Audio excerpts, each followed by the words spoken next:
All right, then we'll go ahead and call the meeting to order, and we'll start with the Pledge of Allegiance for all who are able. I pledge allegiance to the flag of the United States of America and to the republic for which it stands, one nation, under God, indivisible, with liberty and justice for all.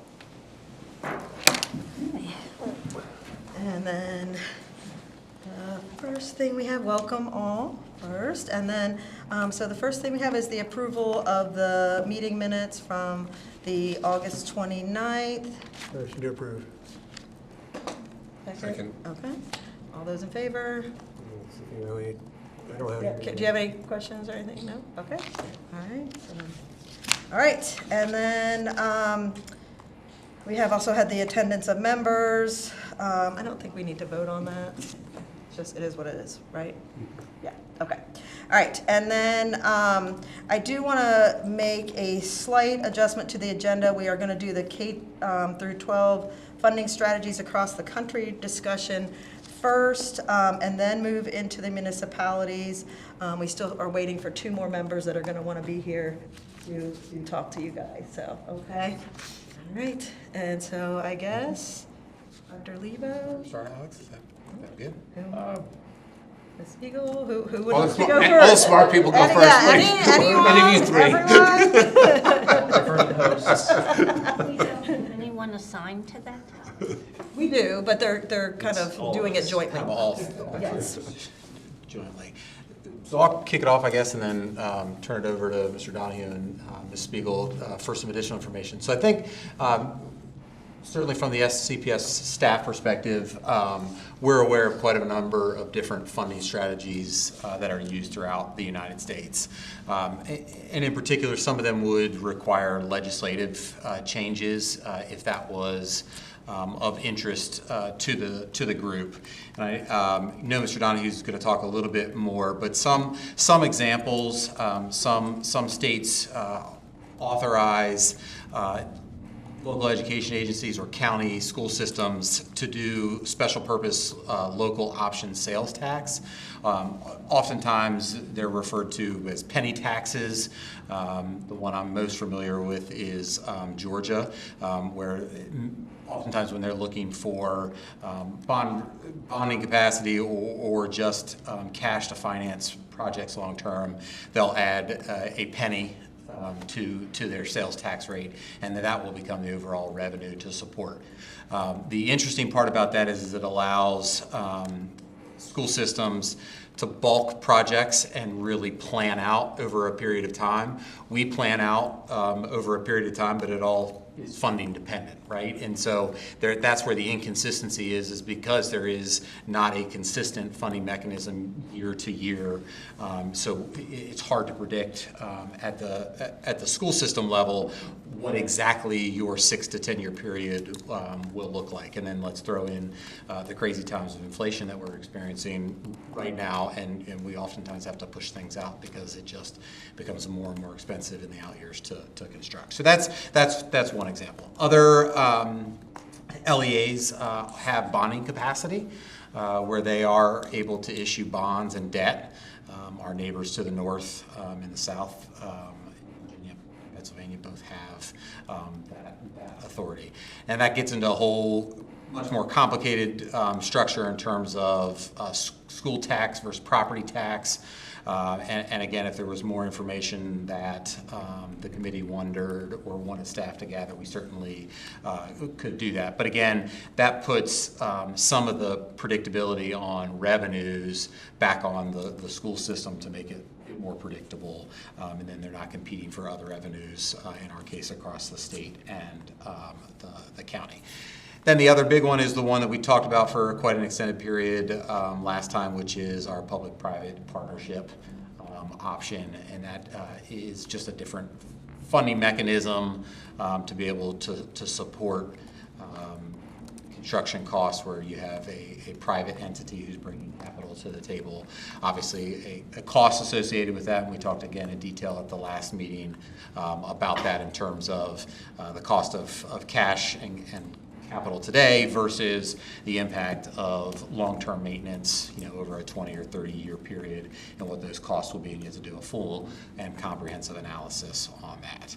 So those were just 3 quick examples of funding arrangements that we're aware of across the county. I know Mr. Donahue wanted to go into a little more depth and add some additional information there. Sure. Thank you. I will basically just build briefly on what Steve has described. Obviously, his comments were focused on the local funding or financing level. Because many of the school districts in the United States are fiscally independent, have bonding authority, the vast majority out there in the U.S. Do put their bonds out to the public for approval, finance their own projects and borrowing, and obviously there's a huge range of approaches and techniques used in that world, and effectiveness too, right? Some places do a consistent job of managing that process and lots of long-term planning and borrowing that is carefully calibrated, and others don't, and they only borrow when they can get it approved and only do projects when they can borrow. So very mixed range of results in that area. There are sales tax approaches in a few places, some of which are at the local option level, like Paul described, Georgia being the foremost, a very developed system, considered by those in Georgia to be very successful, except for those in the low tax base counties where they can't do much with it. So it really depends on the wealth of the area. It could be an option to consider in some ways for various jurisdictions, so long as legislation were created at the state level to enable that. Can you give a little example of like how that would work? So like, it would only be a tax that put on, like, I mean, I think of what we did with Ocean City, where they could do the hotel tax, and they could do a little bit higher, or a liquor tax that's different. Is that something along those lines? So if the General Assembly authorized counties to adopt special purpose taxes like that, yes, I suppose that legislation could say those taxes could be general sales tax, or they could be specific activity-focused taxes. And the problem, I think, with that is that then it has to go into actually a lockbox. Yes. This is, Been a there, real done that. real lockbox. Not with the city. Not yes. as a replacement tax for what you would normally Copies get. out there floating around. Yeah. But it'd be a lockbox where it says this goes for school construction, you can't add it or take it or whatever. It's an addition to, not a replacement for, because I think that happens. And so Frequently. another concept that Paul mentioned that's essential, is absolutely key from everything we've seen nationally, is predictability, planability that results from dedicated revenue, right? And we've seen that the greatest success is out there at the both local and the state levels too. For example, there is a state penny sales tax approach used by a couple of states. Iowa, Massachusetts have that. Those dollars are collected by the state, and then they're distributed out on some basis like enrollment proportional share, like in Iowa. And in Massachusetts, the penny on the sales tax, 1 penny of the sales tax goes to their equivalent of the IAC for state support to projects through the eligibility system that they have in place, so that they can carry out or achieve other goals, such as addressing certain specific need types or making sure there's an equity feature or factor involved or something like that. So there are a couple of different things that could be considered, not just the local level, but the state level. In fact, and I'm not sure you may or may not be aware, this year we did vote and tacked on 5 cents, Yes. which would generate roughly 21, 22 million. 5, right? Yes. In that range that's dedicated, so that at least there is now a smaller dedicated, more for the systemic older projects as opposed to new. It's, again, Yeah, no, that's absolutely a great step forward. Providing that dedicated, focused funding and planability too. So now you know roughly what's coming in on that and can plan work to be supported by that. Public-private partnerships really have not been used in the United States widely. Here, obviously, we have these two Prince George's examples that we talked about last time. Those are dependent on funding being provided from both the local and the state levels.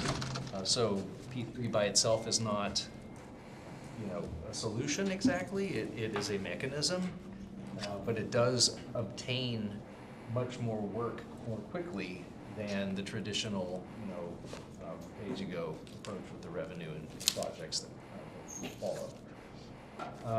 Any other topics? Any other questions on that? Has there ever been like a special assessment tax on a county, for on top of like a property tax? Say, hey, we got to build 4 schools. We're going to have a special assessment tax for the next 5 years, and then it goes away. Well, theoretically, what we did is that That it's not, because the point, and I don't see how we ever get out of the hole, that we would be able to do it theoretically if we got to a point where like, hey, Paul says, we're caught up, we got it all, then we can sunset it. Right. And certainly other states where it's more of a municipal or a township kind of school system, like New Jersey. Pennsylvania, they will like float a bond for a period of time, and then once they don't need to, they pull that back and they've completed their project. I think that if you're gonna compare some of that ability, or some of those financing abilities, you have to look at similar states to Maryland with a very strong county system, and there's really not that many of them. I did double check on that.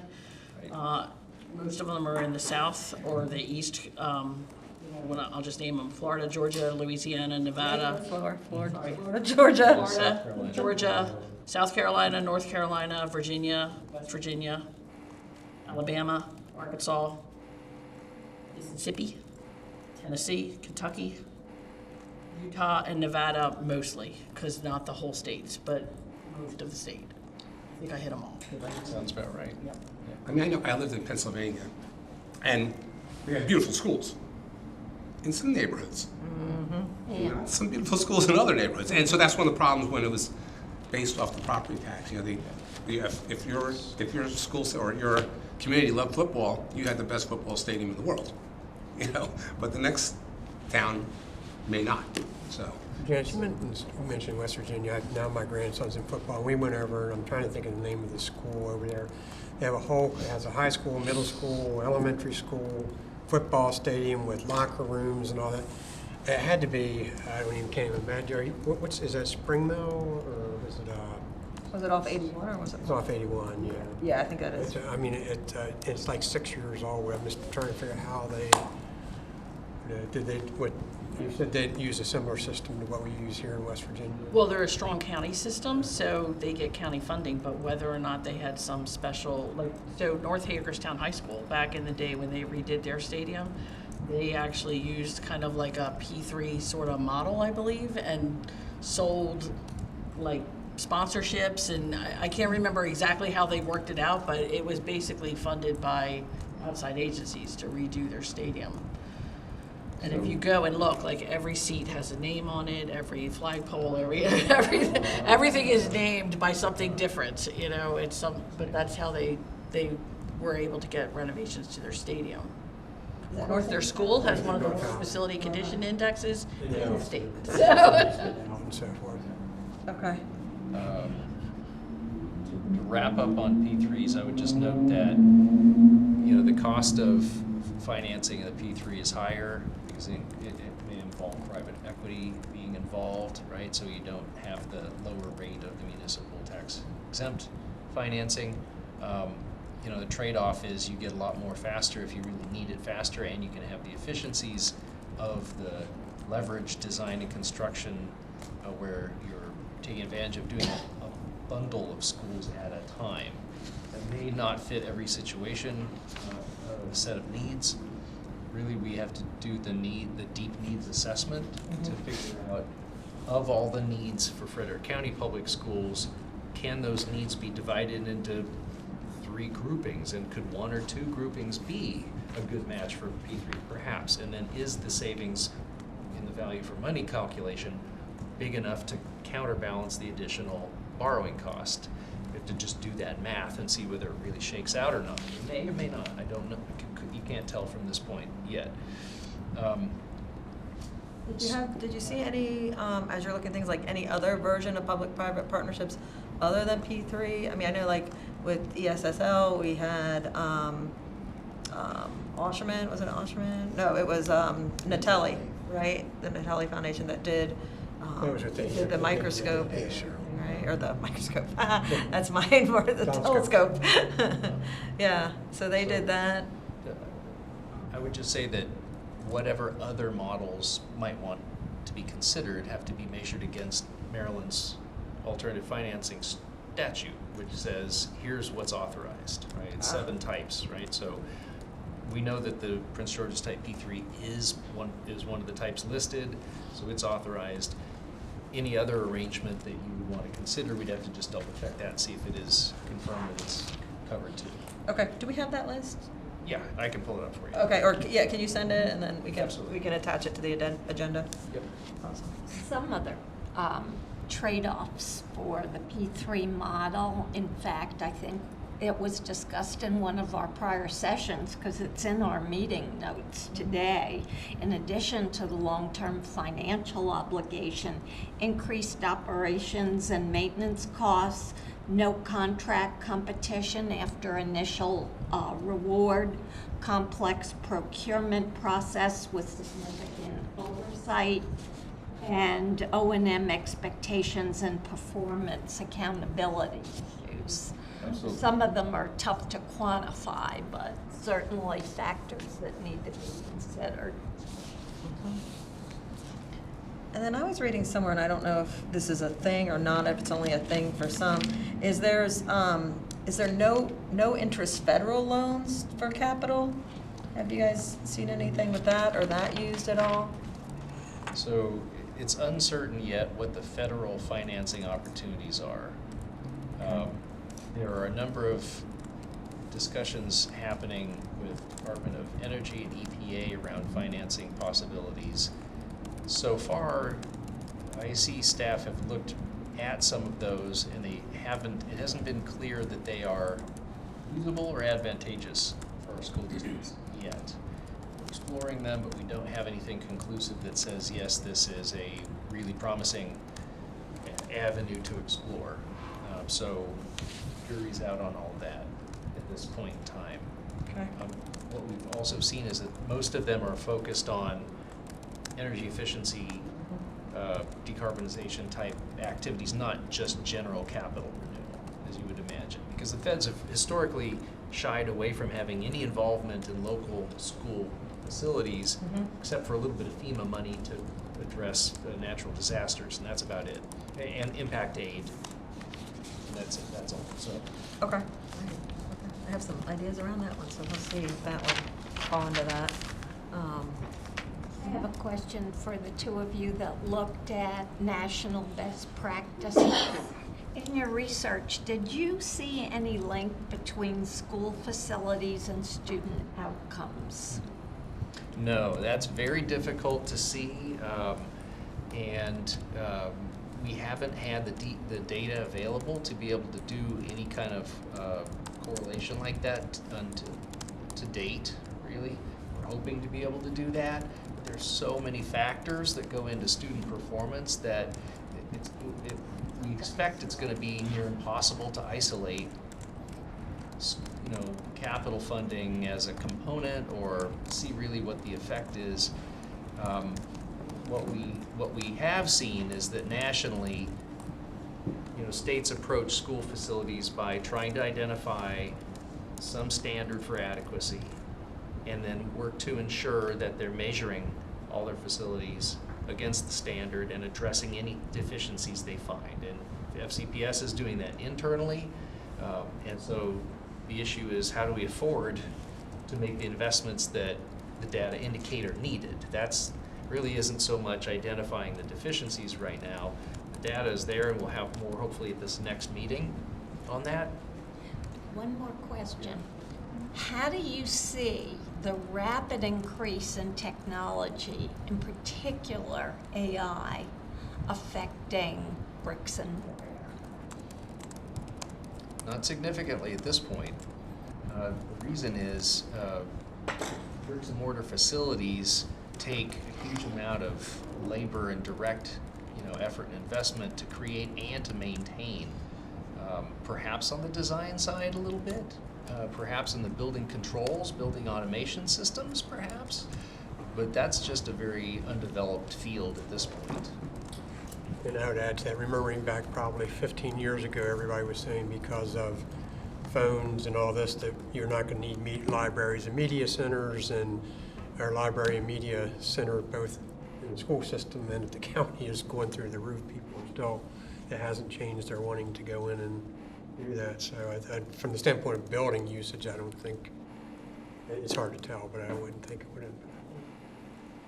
I would say, when you talk about school facility and student outcomes, you have to have that standard for adequacy, because then you're also looking at student health and well-being. So if it's adversely affecting their health and well-being, like the schools in Baltimore City not having air conditioning, that's going to affect you. And we had some issues before with certain portables and, things like that, or the safety aspects of it. So, you have to have some kind of standards.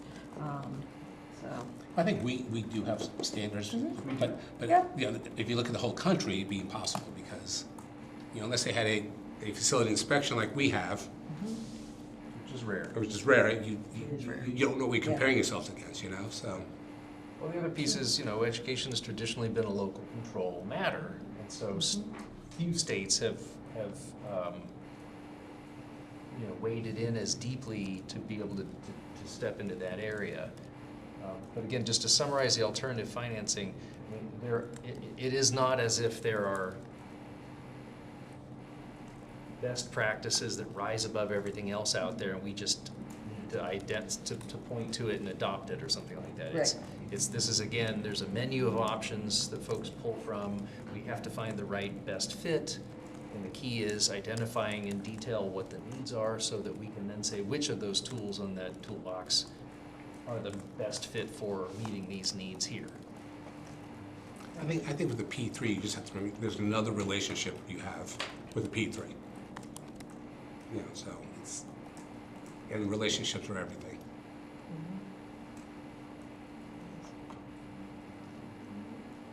Ms. Spiegel, did you have anything you add into? I really don't. I mean, I can use an example of, we tried something, and I'll just say it because I don't know if I've said it before.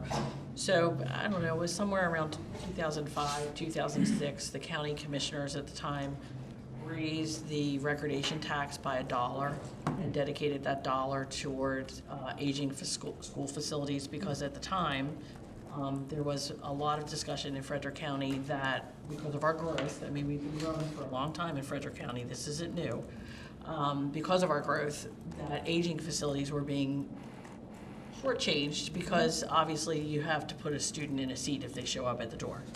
So the county commissioners made an effort to actually dedicate that revenue, and prior to the recent 5-cent tax increase, that was the only dedicated revenue that we had for aging school facilities in Frederick County, which was this $1 on the recordation tax, which is obviously, again, tied to housing. So when the housing market dried up in the late 2009, 2010, somewhere around there, that severely impacted that fund. But what that did at the time is it gives you capacity to do additional projects. And at the time, the big issue was redoing West Frederick Middle School, which was probably, at that time, we didn't have facility condition indexes, but it was probably the worst facility condition index had we had that. And redoing Ligonor High School at the same time. And those were, for Frederick County, we had never done two very large projects like that at the same time. And that was just coming off of Oakdale, right? Because didn't we keep the Linganore kids in 2005, Oakdale? 2006. I don't remember exactly what Yeah, Oakdale. because we kept the Linganore kids in Oakdale High. 2008.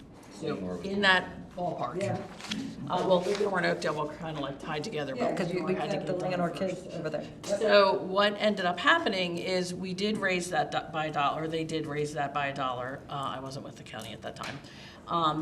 And then they floated the bond to do that school. Well, we're still paying on that bond today. So again, while it gets you the revenue that you need to do the project at the time, you can only spend $1 once. So until we've paid off that loan, we really aren't seeing that increase in recordation tax being able to be used for other projects because it's using that to- bond debt from the bonds that we floated.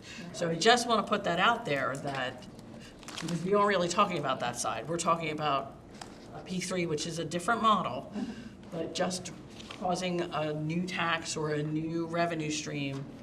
Different with the general fund, because the general fund we get every year, which is why we're so appreciative that the county council supported that.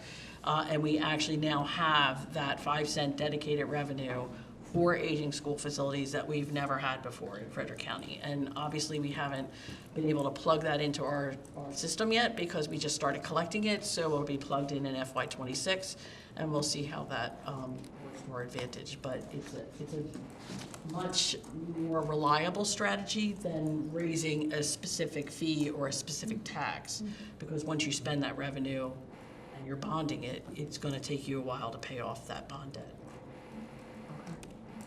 When, 20 to 30 years. do you know when that's gonna be?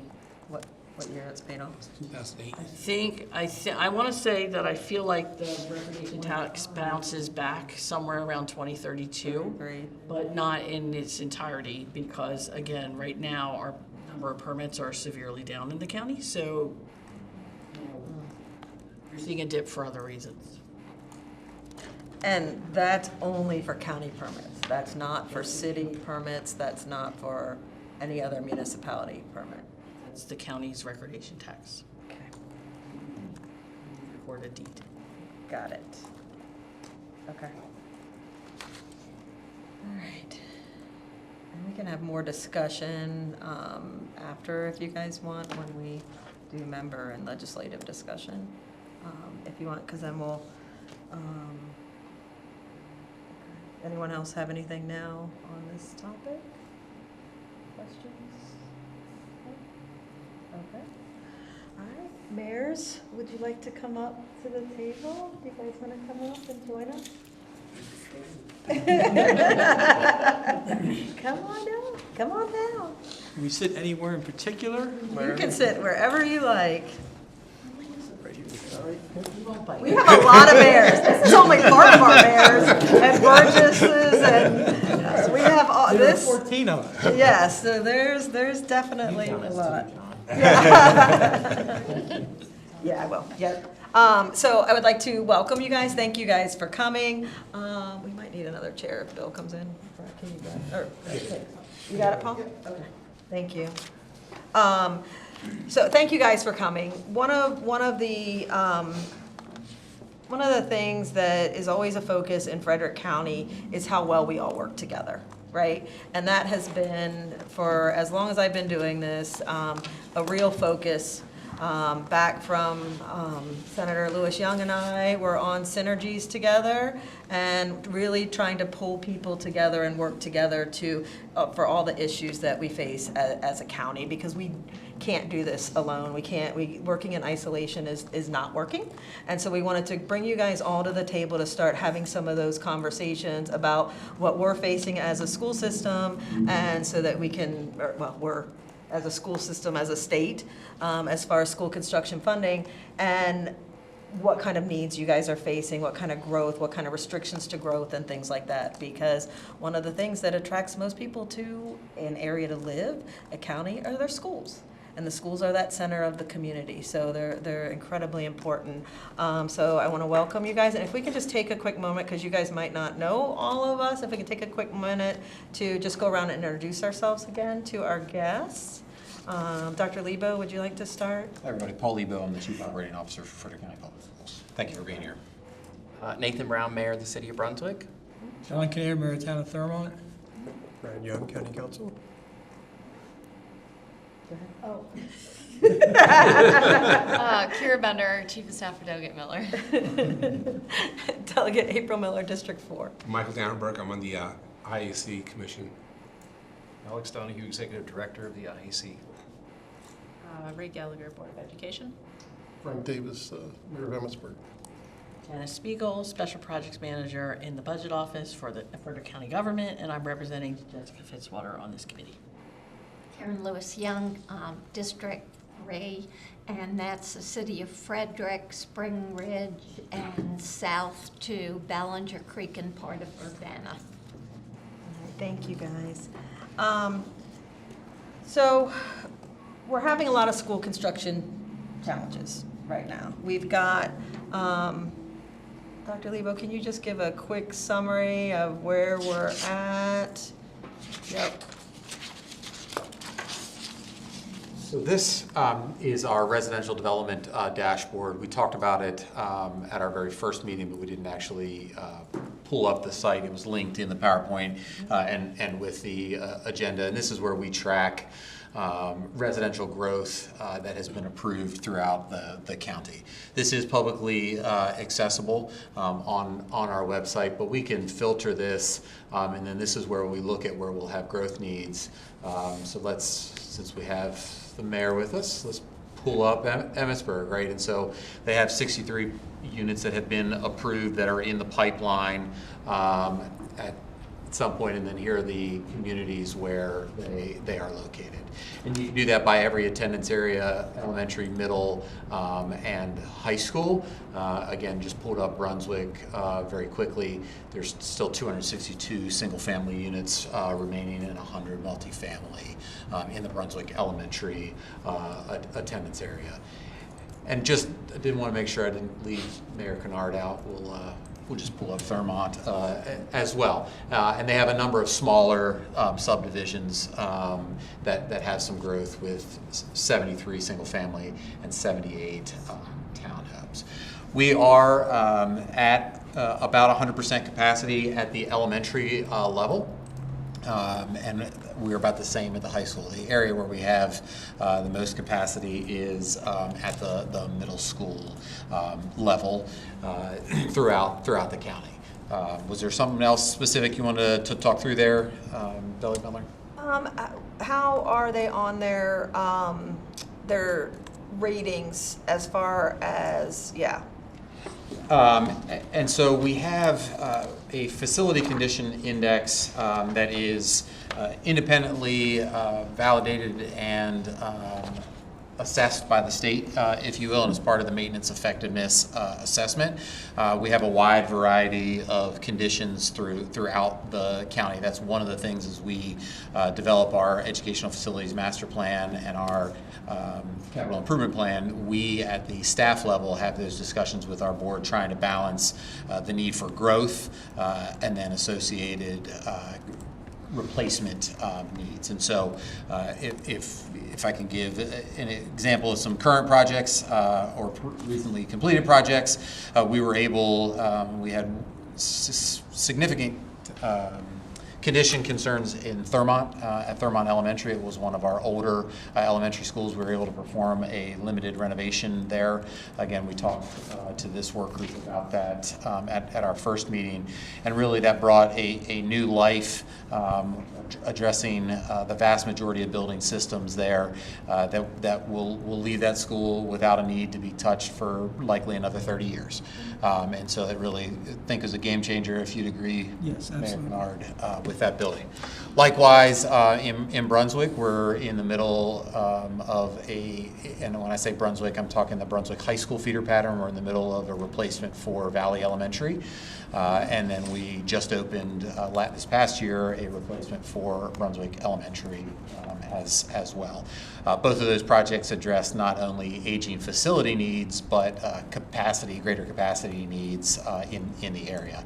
We're also in the middle of a redistricting currently. currently in the Brunswick and Valley area that will balance enrollments. That was part of the approvals with our board and the state, is we were able to construct a larger Valley Elementary to handle the overall growth in the Brunswick High School feeder pattern. And so there will be some adjustments this spring, or late winter, I should say, that will go into effect next fall when Valley Elementary opens.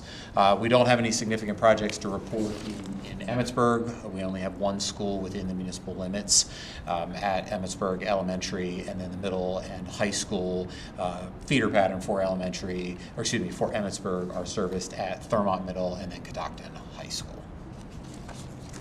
Is Emmitsburg close to 100% as well? Of the A capacity? It is. It is. Yes. Okay. You got my cheat. You got a cheat sheet? Oh, he does. He has a cheat sheet. All right. So I know all of you are individual municipalities, and you represent your different areas, and you do it very well. What kind of concerns are you facing as far as school construction, crowding, the needs of balancing renovation as we're moving toward? We have so much growth in some areas, but we're still struggling, and it's been a struggle for years. So, what can you guys kind of give us your thoughts on, as far as how are your APFOs working? How are the schools? How are you balancing those needs? And is there anything we can help address? Can I break the ice? Of course. All right, first I want to say thank you very much for having us here this evening. It's great to be involved in this discussion, and you have our sympathy. We each do our budgets. Our budgets are decimal dust compared to what you need to get in the projects you're looking at. But I'd like to start out by saying that by my estimation, Frederick County has excellent schools. Facilities are all top-notch, I believe. At least I know they are up our way. I think Emmitsburg has some issues with elementary school. Great staffs. I go to Thurmont Elementary School, the primary school, and the middle school regularly. They're well operated, well staffed. Students are very happy. The students learn a lot. I see kids. I just saw a young lady today that was talking about, we were there for the flag raising ceremony 2 weeks ago. And they really pay attention to what's going on. And overall, kids are very happy with the education they're getting. The parents are extremely happy with the education our children are getting in the Thurmont area. You were talking about capacity. Our schools are all way down in capacity. I mean, we have 60% to 70% capacity across our 4 schools of primary, elementary, middle, and Catoctin High School. So we have capacity for growth. Unfortunately, growth is a bad word in Thurmont right now. And we do have on the horizon a couple of small growth projects coming in, but we had an annexation project a couple of years ago that would have brought 140 or 150 houses of varying sizes to our community. The problem is right now we're having specifically large homes, single-family homes that you would think would generate school kids, but unfortunately, in the first 25 or 30 of those were built, there's only a handful of children. So what we're getting is retirees from Montgomery County, Howard County, and metro area coming up here, retiring and buying a nice big house, for $400,000 less than they can pay for it down the road. So, as far as I'm concerned, all the schools in Thurmont are great. As the gentleman was saying, that did a fantastic job renovating the elementary school. The primary school had work done to it recently. The middle schools had work done. And I was just up at Catoctin 3 or 4 days last week, and everything at that facility seems to be doing fine. So as far as school construction in Thurmont, I don't see any need for that. And unfortunately, I don't see any growth in the near future, or even not 10 or 15 years from now. I don't see any major growth in Thurmont, unless there's out in the county there's some growth. There is a couple of properties up here where they discussed doing subdivisions, but none of those have come forward. And even if they came forward tomorrow, it would be 8 years before you had any children coming out of them. So that's 8 or 10 years down the road. I will say one thing about your construction budget. I, for one, am very pleased with the method you use for school construction. You take all the construction funds, and you build schools where you think they're needed, and you make improvements to schools you think need improvements too. Unfortunately, in my area up there, I get a lot of feedback from residents who say to me that the Frederick County Board of Education or Frederick County should reduce our school tax because they're not building any new schools in Thurmont. And I say to them, well, building new schools in Thurmont, that's no reason to reduce the school taxes. But they have that feeling, that, as a matter of fact, one of our commissioners keeps telling me that we should raise money for new schools in Thurmont from Thurmont residents. And I tried to explain to him, I don't know what the tax rate would be for that, to build, a $35 or $40 million school on the backs of 6,000 residents. You can't do that. But When we replace Catoctin High School, it'll be 130, 100. Yeah, that's right, yeah. It would be 150. I mean, when he built that, it was $1.8 million. Money well spent. You can't put in a parking lot for that kind of money. But I'd just like to say, as far as I'm concerned and my Board of Commissioners overall and the residents of Thurmont, we're very happy with Frederick County Public Schools. We have great facilities, great staff. My only concern is, and I've seen this, is that we're losing, the chance that we'll lose programs, or we'll lose teachers, and it makes sense. And I'm not critical of any of those actions because you can't have a teacher with 4 kids or 5 kids or whatever it is. That's my only fear, is at some point we're going to lose more programs and lose more teachers. And that's solely based on the number of students that are attending our schools. And I understand that 100%. Like Sibyllsville, Yeah. Well, Sibyllsville's crazy. I mean, they're at 96% capacity, aren't they? because they're a charter school. Yeah, they're charter school. Yeah, yeah, but it's it was it's crazy. something that the timing worked out, and it actually worked out well for everyone. And I'd love to know where all those kids come from. I talked to a couple of teachers up there, and they say they come from all over the place. yeah, So they have quite a draw. It's like same as Seton, Mother Seton School. They have kids there from Montgomery County and over in Hagerstown, and a couple from West Virginia, and so parents will take their kids to good schools. But if we didn't have the Sibyllsville Elementary School or the Mother Seton School, I think that our schools would be more taxed more than they are right now. And Emmitsburg would be especially hard hit if either one of those schools closed. yeah. So Again, I thank you very much for your hard work. You have a thankless job, but I'm thanking you for all you do. thank you for sharing that. Yeah, and so I don't. Did we talk about before? Sibyllsville is an elementary school that we were going to have to close for low enrollment, but then we actually, the Board of Ed was actually able to make it a public charter school. It's an environmental classical charter school, and now it went from, what was the enrollment that changed, Paul? Was it? It's 100. 60. The last It's like, time. yeah, it got down to like 60 students, and what is it at about now, you think? 38. 138, so That's quite a difference. pretty much doubled. And it's, like I said, it's one of the only things up in that community. It's a very small, very beautiful, well-loved community, and it would have been terrible to lose that resource. It's a charter school. Now it's a charter school, but it's, so, we have where you are going to close a school, the charter schools have an opportunity, and we're leasing it to them for how much are we? $1 a year. And American Art, I don't know what the actual numbers are, but part of the deliberation when we did that was to say that we just can't take kids from Thurmont and Emmitsburg that are already undercrowded and move them there, because that's not really helping us in the problem. No, So absolutely. I don't know how the numbers shook out as far as how many were from that area and the rest. I do know families that drive up from Frederick, others that are taking their kids there, but the intent was not just to shift kids from Thurmont and Emmitsburg over to a charter school.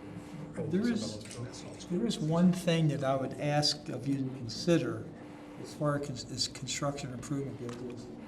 Catoctin High School has a horrendous problem with cars in the morning and the afternoon dropping kids off.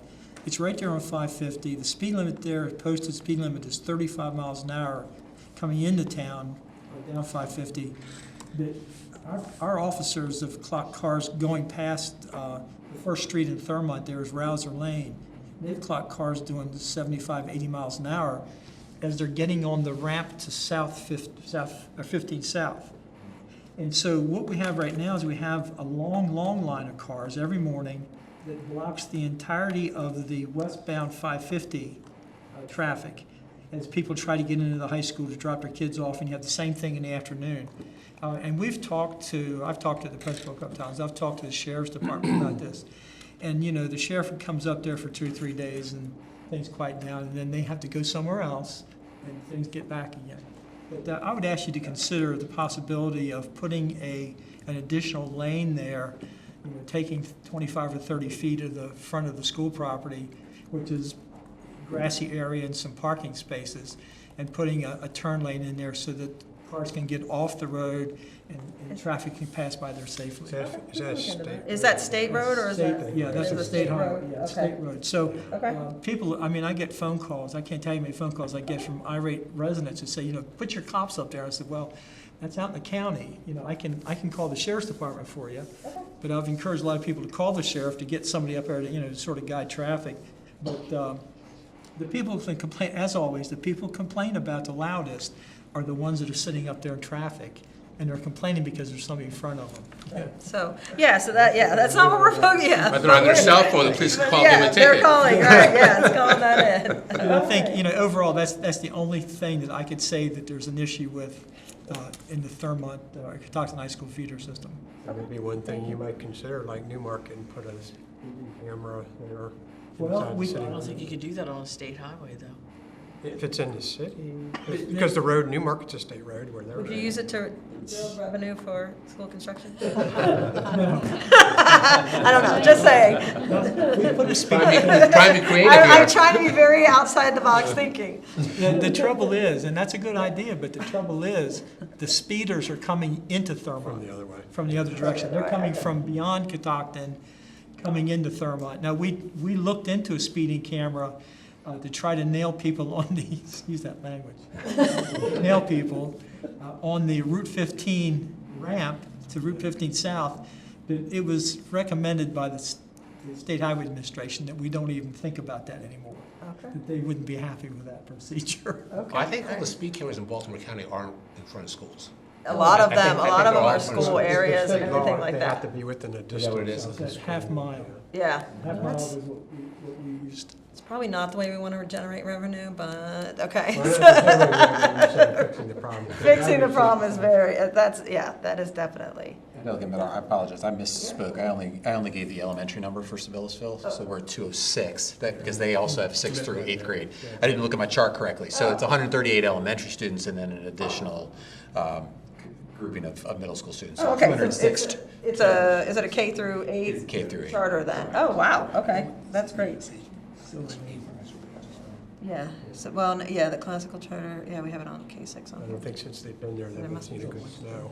Yeah, They that'll might not make the appreciate it difference. quite as much now. They They have see the that's pretty something at else. 200. Something Yeah, else. school. Oh, they do, it's a gorgeous view. So, okay. All right, Mayor, I'm trying to give Senator Fulton a chance to get here. He's on his way.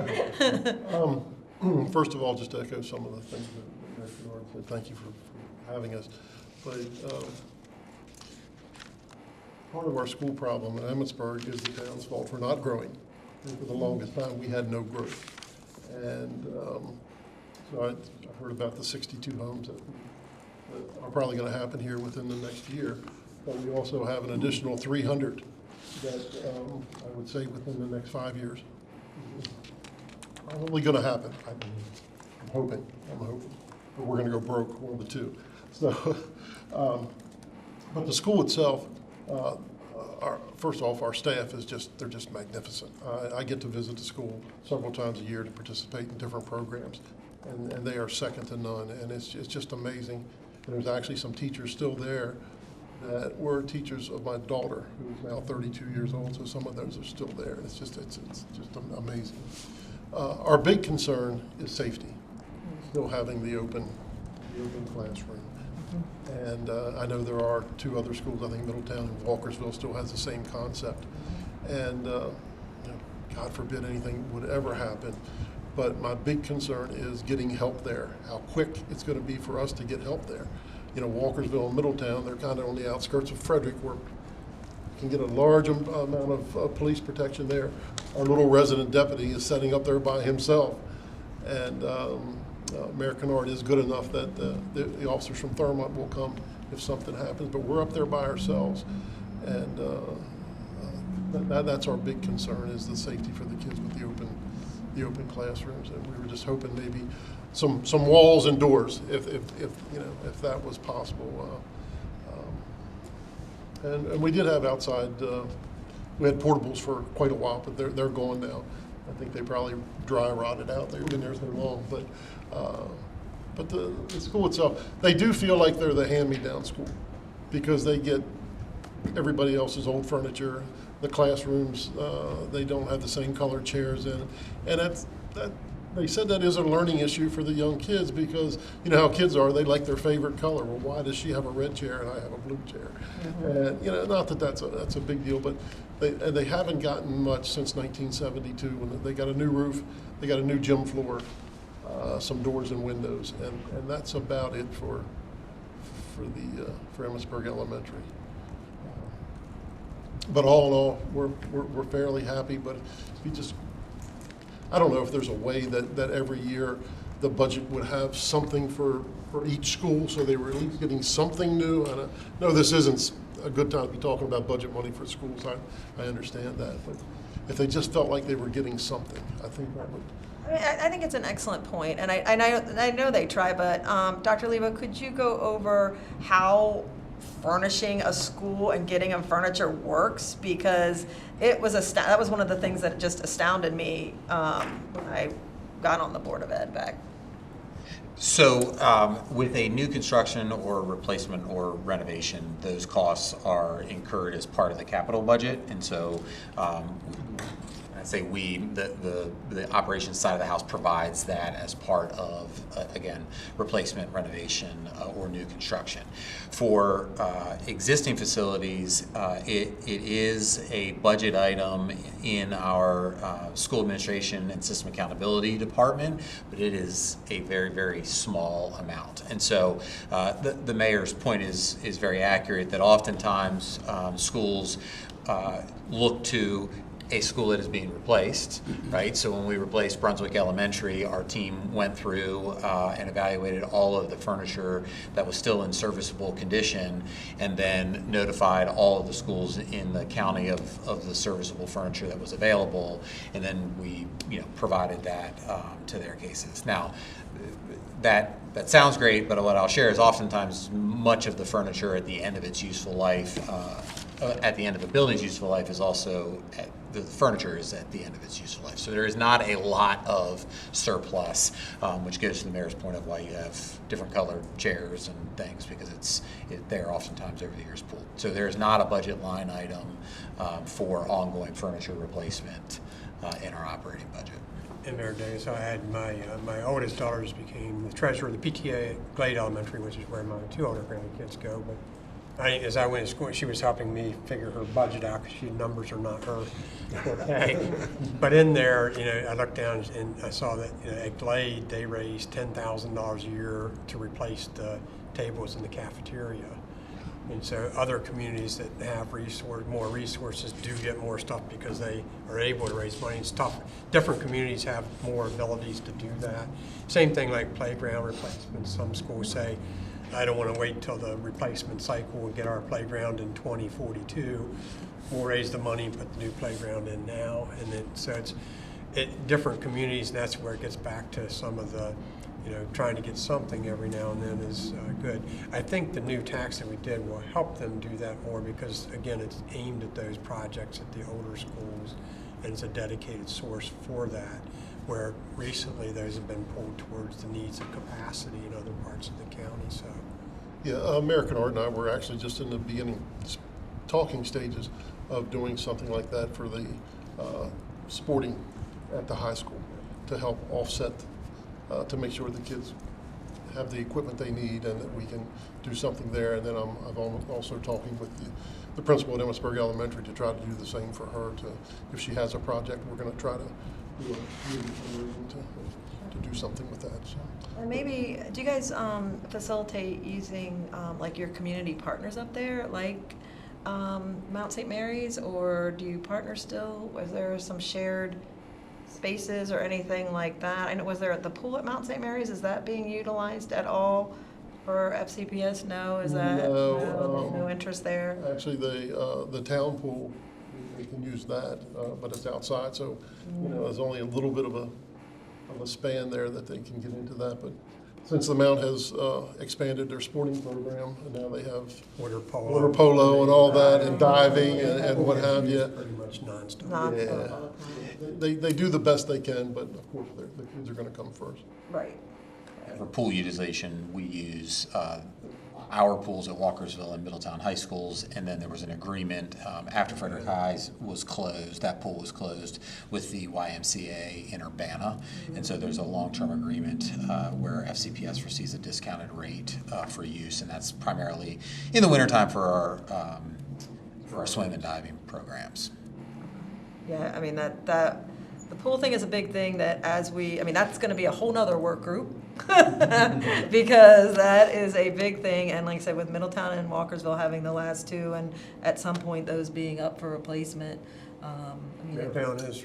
well, sometime in the future, the pool might give out before that, but, that was definitely a huge need in the community, so. We had a swimming pool at Catoctin, actually, swimming pool / fire suppression system. That, we get this all the time from residents is, why isn't there a swimming pool in Thermont? And I tell people, well, there used to be one, but no one utilized it. It was closed because no one ever went to it. And, you say, well, there's pools in Emmitsburg. We don't want to drive all the way to Emmitsburg. And so this discussion has come up at our town meeting several times about swimming pools. And if you're looking to put an outdoor swimming pool, and it's going to be $3.5 million, and they'll say, well, we want one you can use all year. Well, that's $12 million. And, they just don't understand the cost of this. And then, I heard some people saying, well, the school system should put an indoor pool at Catoctin. I said, the return on the investment isn't there, unfortunately. If I remember, and Paul can correct me, and this has probably gone up, but when we were looking at it, Frederick High was around 12 million. If you wanted to put it on, that's not even getting into operational costs, just. I'd have to confirm those numbers, but that seems to align with what YMCA occurred. It's And probably 15 to 20 now. And it was a space issue there, too. it was. And really, not that we do things for revenue sakes, but it will cost the school system money, even with the use of facilities. Sure. It won't generate revenues to cover costs, so. Not a good fiscal model for the school system to be in the. But it And is the a other big issue, thing. and it's on the record, is that the state doesn't participate in funding of pools. So if everything else is 50-50, that if you do, it's 100%. To get back to Emmitsburg, I just want to mention, Paul can chime in on this, or Alex.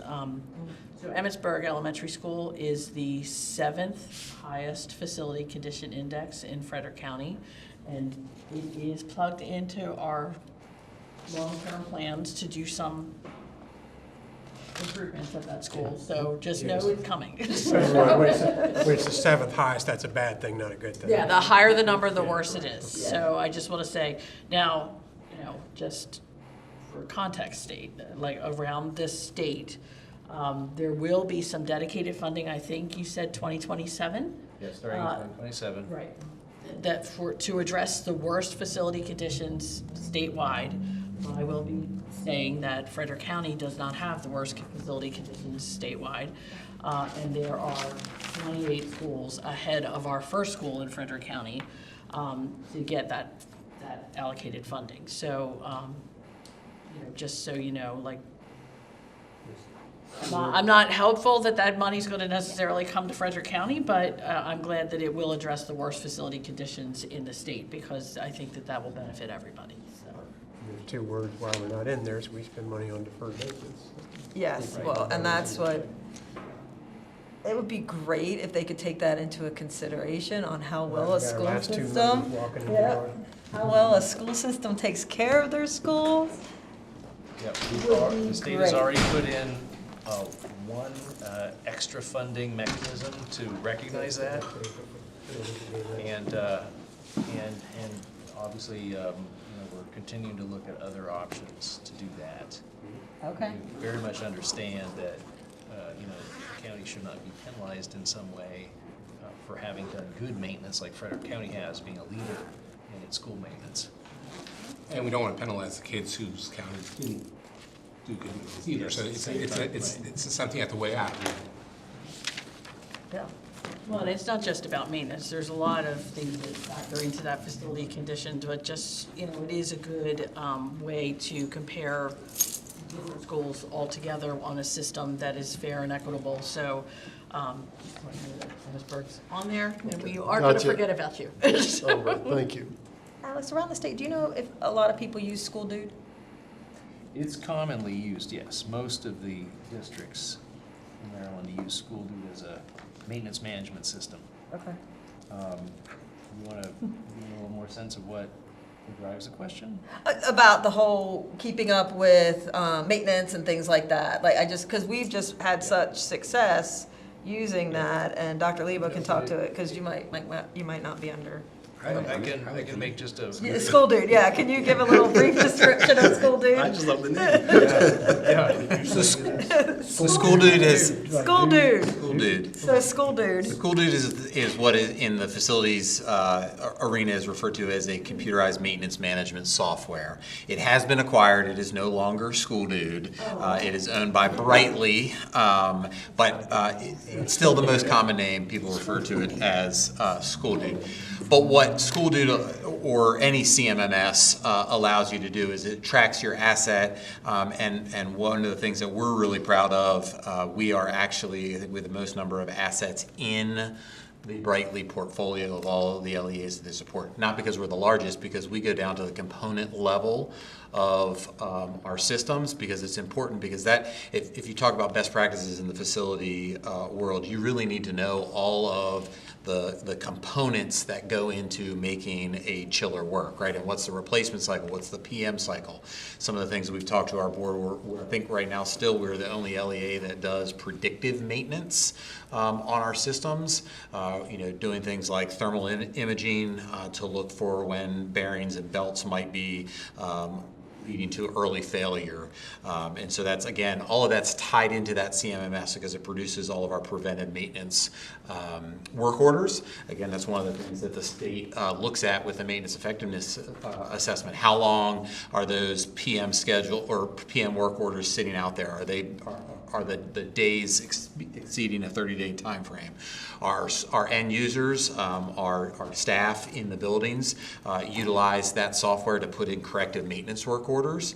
And every school is slightly different. We're not overly prescriptive with that in terms of, but every one of our staff members has the ability to put in a work order. And so some schools like to do it. Again, it depends on how they operate. All of those work orders get funneled through a building manager, for lack of a better term, and sometimes it's an assistant principal, sometimes it's a principal. And so it doesn't come to us for approval, so a teacher can't say, hey, please do X, Y, and Z in my classroom without oversight. Like, yes, that makes sense, but light bulb needs replaced, or X, Y, and Z has happened. The air conditioning doesn't seem to be functioning properly. They can put a work order in, and then that corrective maintenance order is tracked and funneled to the appropriate area for our team. So that's a brief, very, very brief overview of what a CMMS does. But then it also allows us to benchmark and predict what the future will look like, and that's a precursor to what we're going to talk about at the next meeting, I believe, if that's the interest of the work group, of what does the FCPS portfolio look like with the current investment, with an enhanced investment, but all of that is based on the data that we're able to pull from our CMMS, because it is also a predictive tool for what the future looks like. That's great. Thanks. Thank you. Going around terms. That's not an acronym, but. If I could just add one follow-up comment on that. The state is CMMS brand agnostic. What we have seen is that what's most important is not which system you use, but how you use it. Frederick County Public Schools is the most highly developed user of any CMMS in the state. And so we're reaping the benefits of that. And you will see in the data additional benefits of knowing exactly what's going on with the components in each facility. So I don't think we need to spend any more time talking about CMMS here because it's not a problem at all. It's quite the opposite. Just know that every district in the state does have a CMMS now. Usage approaches vary. You all are doing great here. Just take your data and use it. Okay. All right. Right. Ron, are you ready to go? I have to take off You for got it? sustainable lives. Okay. You want to introduce the? Yeah, I was gonna say, did you guys want to, I mean, I think, I don't know, but go ahead, if you guys want to introduce yourself. Steve McKay, County Council, apologize for being late. My apologies for being late. I was stuck in Baltimore and couldn't get out. There was literally a big tree across the road and I had to turn it, so, sorry. Yeah, it was, there was a river, it turned into a river apparently during normally it's a creek, but it was a river today on the other side of it, so. Thank you, welcome. So, yeah, so we do have APFO in Brunswick. We do not have any pay in lieu with our APFO, so if it fails, it fails. There's no waiting period or pay a fee, opt out. I want to say it's 106, could be 112, sticks in my mind. I'm not sure, I have to ask Bruce. But so currently with Brunswick Elementary, as Dr. Lebo mentioned, being over capacity and looking at redistricting the valley, we are already in fail status with the school being open a year at this point. So even one project that generates one student fails, so there's nothing that can move forward right now until we look at that. We are hopeful that redistricting will alleviate that, and I think it will. I think it just remains to be seen at what level. I think we're still going to be pretty high, maybe not. I don't know. We have, they're working on that. We do have 2 annexations before us right now that we've been doing public workshops on. Both of them are age-restricted communities, though, so our APFO does exempt age-restricted from school testing. However, the downside of it is it's about 1,100 units of age-restricted all at once. So while I think that is, we've done some analysis on looking at that, we think it's a big need, and it's a big need across the county. So, we have no doubt that I think it'll sell, and it's a need. Unfortunately, the being over capacity is driving that because developers are going to go and do what they can to build the houses and make money. So, because we're over capacity, that's why they're looking at solely age-restricted products. And so, at some point, that gets a little. That causes definitely issues in the community to add that much age-restricted online. It then causes other county issues with fire and rescue service and things like that. So that's just one thing I wanted to mention with that. We recently we did a study on our impact and other fees. We used a consultant with that.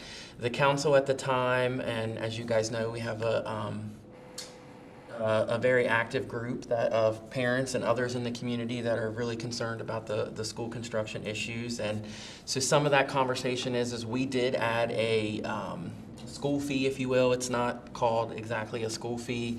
The design of it is for schools and affordable housing projects. So it can be used for either or. I want to say it's $1,500 per unit is the cost the council settled on. And we recognize that the fee itself is a little bit controversial because we do not build schools in the city of Brunswick. That's a county and school board function. However, we did feel like people thought we need to be doing something at this point to collect funding. And we did not exempt that fee from age-restricted products. We felt there was a lengthy discussion about that everyone in a community benefits from good schools, rather you have kids in the school system, and I think it goes to what Mayor Kennard said, that, people say, well, if we're not building schools here, why are we paying so many taxes to schools? And I don't agree that that's a way to look at it. I mean, if you have positive schools, that brings up property values and makes you have a desirable community. So we chose not to exempt age restricted. So these 1,100 units coming online will have to pay into that. And there was some question with the developers, oh, should you be doing this, or are we gonna push back? But because they're annexations, we're gonna end up collecting the fees either way because the annexation's discretionary, so, gonna have to bite the bullet and pay that. We are really concerned, as you guys have heard, on Brunswick High School safety, I think is a big one. I personally choose not to talk about a lot of the safety, the specific safety things that I see in a public setting because I think it's, to be frank, it's dangerous to talk about some of the safety concerns. So, happy to share specific concerns about those privately, but I do think that, as was mentioned here with some of the classrooms in the other jurisdictions, I think there are major safety issues at Brunswick High School with, how the student interaction there. I also go back to this when we look at capacity. I always talk about this with Brunswick High. I went to high school there, and it was under capacity then, and I think about, wow, I could not imagine that school at 100, 105, 110% capacity, because the layout of it, total square footage, I can see why it's the capacity it is. But when you look at Brunswick High and it has the separate VOTEC building, and then it has the auditorium, the band room, the cafeteria, and the gyms are all isolated to one side of the school. And then you have the major educational component of the building. That is where 90% of those kids are for 90% of the day, in that one section. So if you took the capacity of that part of the building, you're not at what the capacity is. I mean, it's way over 100% and it's crowded. And then when you add again that you guys have heard about the way the stairwells are constructed and things like that, that capacity level with how the construction is, I just think it's a very dangerous and unsafe situation. Is there a way to look at that? Either Alex or Paul, is there a way to look at like the usable area of the building capacity, or is it just overall blanket square footage?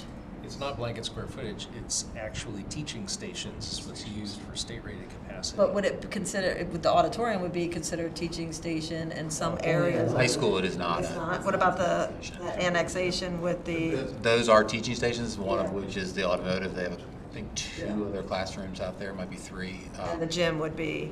The gym is a teaching station. Teaching station. So the only area that's really not at Brunswick that's not counted is the auditorium then? As far as Cafeteria is not, large areas are not, but it's just teaching stations, correct. Okay. And you also have 2 classrooms attached to the auditorium. You have the band room and That are attached. Correct, sorry, yes, sir. Sounds like, and I'm not familiar with that building's layout personally, so it sounds like, though, most of the teaching stations are in the core building. Yes. Some are in the other outlying spaces, and maybe that it leads to a feeling of lots of kids in one space. But again, Dr. Lebo could talk about, how the district approaches designing a new building, right? Because my understanding is that when that building is replaced, you effectively have a clean slate to work with, design-wise, and that issue will be resolved. Yeah, so I think that piece of it, as well as jumping ahead to when it is replaced, I think people are concerned about some of the redistricting, how we're currently doing that. And I know, that's not criticism of the school board, because I know that you guys and staff would probably redistrict in much different ways if it didn't have that community impact. People show up and it's controversial. I definitely get that. But we used to feed from Adamstown and other areas there. So people are concerned about, are we going to hit that threshold for the right programming, or are we going to build a school too small? And I think that's what, that was a concern with Brunswick Elementary. I remember talking to Jan about that once we realized what the student number was going to be, and it was, we were all concerned that it was too low based on what the future growth of Brunswick was going to be. But based on what the state participation was and what the county could finance, that's the number we got. So we're already, we're opening a school year in over capacity. Again, I understand, Valley's there, but we still have 200 houses in Brunswick Crossing, and we still are heavily encouraging redevelopment projects in the city. So taking blighted structures and putting in multifamily housing is something that and that definitely generates students there. So, I don't know what the future capacity of that school looks like and how that's going to be an issue. But I think all of that is part of that. Another thing I wanted to mention, well, I had a question on the new tax, and Brad left, so I don't know. Janice, maybe you know. The new tax that the county did, how is that going to be allocated as far as, you guys aren't just going to say, how is that going to fall in what's done in the school board's plan of what to use the money for? We always fund at the county in the priority order established by the Board of Education, and we just fund down depending on the project. So right now, I'm jumping the gun because the FY26 request doesn't even go to the state until beginning of October, and we don't get it until November. So it's ahead of schedule, but I can tell you, School 41 is the first building, so that's new capacity, so that would be funded from a different funding source than that 5-cent tax revenue. The next project on the list going down in order is Brunswick High School, so that would be funded so that funding will be allocated towards that project. So it'll just be bigger pot of money, and you'll continue to go down the list based on We what just the go in the priorities priority are. order. Okay. That's how we fund it, and Okay. how they submit it to us is how we fund it accordingly. Okay, makes And then sense. the more money that we get from the state, Right. the less money that the county puts up. Intent, right? Anyway, and I would just echo what both of the other mayors said, that, from an operational standpoint, I think people are very happy with the schools in our community. John, like you mentioned, we are really struggling, though, with, it seems after COVID, everybody's a car rider, so I don't know if they experience that everywhere, but, we are, the Brunswick Elementary, I'm getting calls every day about the traffic and the issues there, so I know that we're just starting to look at that, and we're gonna have our team and our police go up there and just kind of take a look at it, and then get in touch with the school board and the principal and see if we have any suggestions to kind of alleviate that. But everybody, for the most part, is extremely happy with the education that's, and I think that's across the county, that's why people want to live here.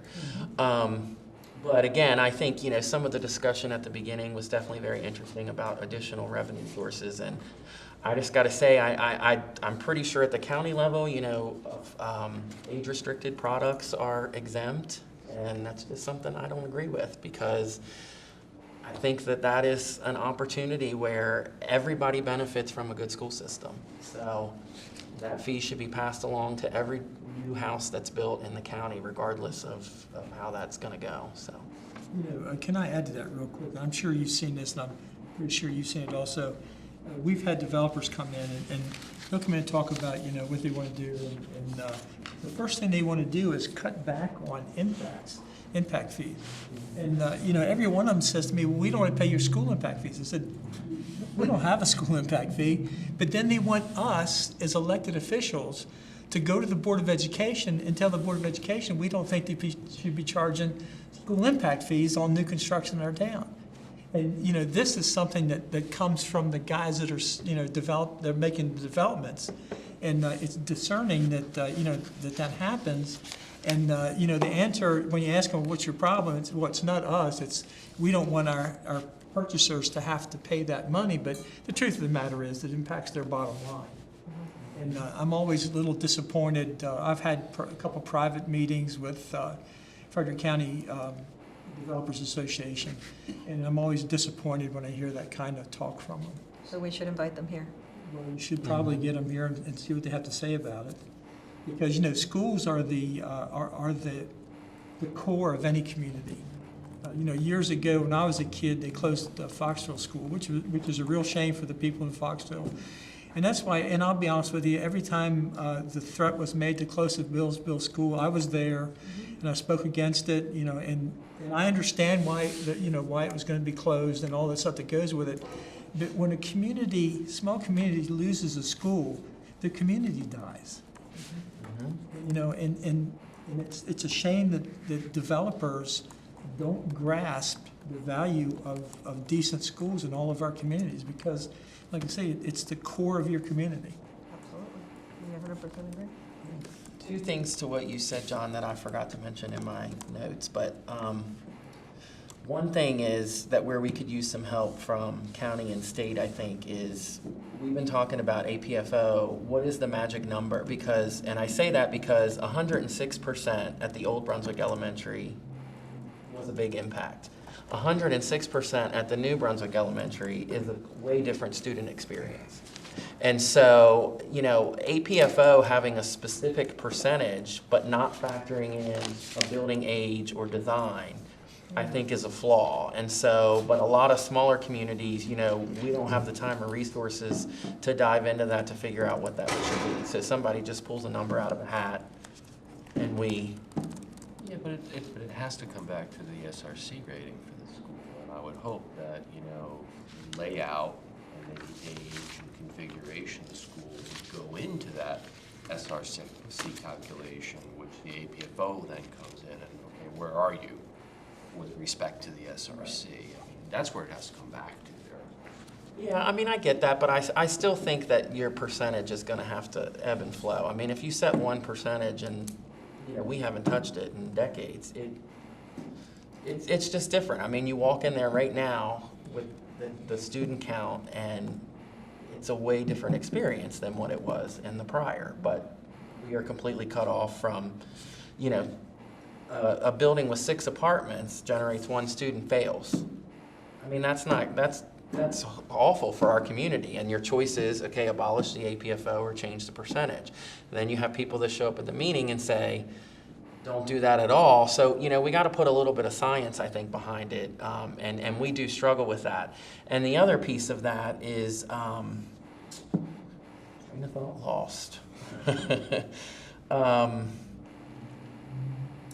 Talking about, you know, should we be charging fees? Like you said, people ask you if you're charging school fees. Well, you know, we didn't know if we should or not. We felt like we just had to do something. We felt like if we would have had a pot of money somewhere that we had collected from, let's say, all of Brunswick Crossing when it came about, could we have kicked in the funding that was needed to build a larger Brunswick Elementary School? Could we have come to the table and said, here's funding to make this school larger? Could we have kicked in funding to jumpstart design of Brunswick High School and not impact any other county projects? You know, that's the question. And so people are saying, you know, you should or you shouldn't. And as a small community, it's difficult for us to judge, should we be doing that? What should it be? You know, what is it tied to? What agreement should we make of when to turn it over? Mm-hmm. All of those different things. That's definitely been a big, especially with the city, and when or what to use that funding for. So, yes, or Dr. Lee, how would that work then if with Brunswick collecting that money? So I think, let me answer it a couple different ways, or a couple of different examples rather. I certainly think we could just use the Brunswick Elementary example. If Brunswick had a pot of money sitting there, I certainly, and said, hey, we would really like to explore making this larger, that is something that the state would give a serious look at. And I use that because we have a real world example with our addition at Crestwood Middle School that we just did, where the county completely funded that, right? And so we approached the state and said, look, we don't have a true capacity need right now at Crestwood Middle. However, we know we have continual growth within the city limits, and the county has funding that can only be used for a middle school project. Would you allow us to proceed with the additional capacity at Crestwood Middle that is completely funded with county dollars? That also then allowed us to do a redistricting to actually utilize all of those seats. But I believe, and I certainly can't speak for the IAC, and I think they would be hard pressed to say without a specific case that they would definitely agree with something. But I think in that instance, that would be something that they would seriously look at to say, well, yes, it makes sense to add 150 extra seats at that school if Brunswick Elementary is, or excuse me, the Brunswick community is able to fund that. So I do think that's an interesting conversation. We have had a recent development with the city's collection of mitigation fees where they allocated funds to FCPS, and we're very appreciative of that, which will give some capacity and pre-K relief at Whittier and Hillcrest Elementary. And so it's again, an example where they did have a source of revenues associated with mitigation fees that we're now able to use at 2 schools within the city. And I would just add to what Dr. Lebo said, is that it really depends on how your ordinance was set up and what your ability to expend that money is. Like, do you, in the case of the city, they've changed their ordinance since it was originally adopted and have modified it slightly. I don't know what the ordinance would be. Again, municipalities don't typically pay for school improvements, so it would really be up to you, municipality, for how you contribute to it, and that's pretty much what happened in the city of Frederick. But I think that's where we are, is, taking Frederick out of the equation, because obviously they're on a whole different level than the rest of us are, but, we're flying blind a little bit on that. I think that many of us, if we got around the room in the municipalities and had a conversation and said, hey, if you guys set up a model ordinance to collect these fees, and we have some kind of MOU for how they're distributed or whatever it is, and this would make a significant difference in aging schools or seats or whatever it is, I think we could take that back and make that happen. And when we did it, we specifically did it kind of on the back of, we have a real problem with Brunswick High, and we want to make sure that we're never in this situation again, that we at least have something to bring to the table to speed up the process. But we pulled some of it out of thin air. I say that, we used a consultant and we looked at it, but it was what the fee should be, who should be charged, and when do we spend it. We didn't have a lot of conversation there other than locally.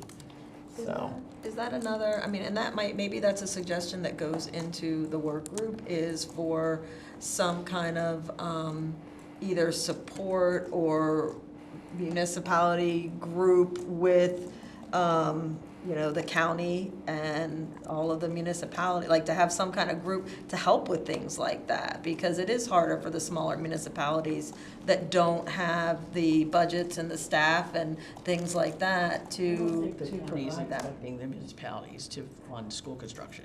But like how to help with them with their APFOs, how to help them, give them some guidance and things like that.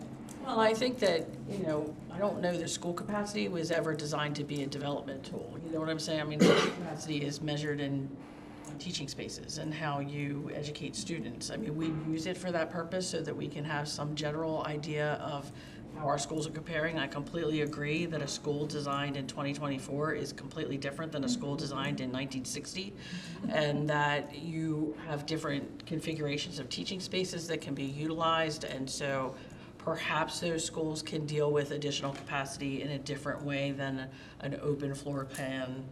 Amherstburg or Middletown Elementary could do that. I totally agree. But I think that it's up to our municipalities who have an APFO to establish what works in your community. Your school's just recently changed, but yet you just said you haven't changed your APFO. Maybe it's time for you to evaluate your APFO. If you need county assistance to do that, I'm sure that we can help you talk about that. But everything has changed in Brunswick. Like, you're redoing 3 of your schools. Like, Brunswick High School hasn't happened yet, but it's happening. It's budgeted in the budget, so. And once you have that, you have Brunswick Elementary, you have Valley, and then once you get Brunswick High, you guys are gonna be in a great position. It's just getting it there. But you having that conversation and providing that leadership of trying to plan for it now versus, not waiting until, obviously the situation you're in here, I think that's a great. Yeah, I just think, municipalities are really controlling the growth of the county, and we're all on different pages, and we're never going to be in sync completely, but I think working with all of these guys, there's a better opportunity of collaboration, which, I'm happy about what we're doing here tonight. I think is important, but, we don't know what we don't know, and I think, coming to us and saying, hey, let's look at this or that or whatever may be out there. Because honestly, let's look at Frederick. Is forever ago, had they maybe put in some sort of fee locally higher than what they are, not just the pay in lieu, when the APFO fails, we could have been having a whole different conversation now, because that's where a lot of the capacity challenges are coming from. So, not picking on them, but it's just a conversation that I think over the years, if it had occurred, and it should occur going forward, it would help a lot of us, because, we're not experts in that arena whatsoever. And a lot of people will, the council seats change and the mayor seats change, and we say, well, we're not responsible for schools, and we have too much to do, so we're just not even gonna think about it. And I don't think that that's a good way to do that, because we're not responsible for schools, but we are directly impacting the schools with decisions we make. Absolutely. 100%. Yeah. If you don't mind, I need to excuse myself. Oh, no, thank I'm you. on the main card of the fist fight at my planning and zoning meeting tonight. Good luck So I with have to that. go- Our thoughts are with you. Been there, Would you done like that. to take my knuckles up Yeah, for me? right. Been there, done that. Thank you, Mayor, for Again, being thank you here. very much for the Thank opportunity to be you. here with you. Thank Have a you. good evening, everyone. You too. Good seeing you, Mayor. So if I might just add a quick comment on the concept of municipal contributions to capital projects. From the state perspective, local funding decisions are local, and the state doesn't take a position on how you might want to do your local funding. However, I would note that more than 50% of the 30-year cost of a facility is the M&O over that time, not the first cost to build it. So whenever we see a project coming in, the state always looks at what are the long-term consequences of that facility, and can state, what is the state share of that long-term 30-year cost going to look like, right? And if they add 150 seats to a school, that adds a certain amount of square footage, and that adds a certain additional percentage of cost onto the roof replacements that will happen twice or 3 times in the life of the building. The HVAC replacement, same thing.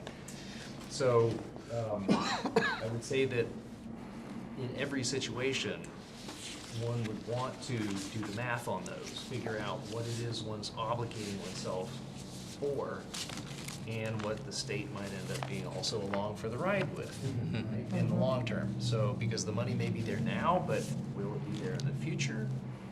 What other needs are going to be coming up, right, for the other schools in the area? And there are a lot of complicated pieces in the pie that need to be all fitted together.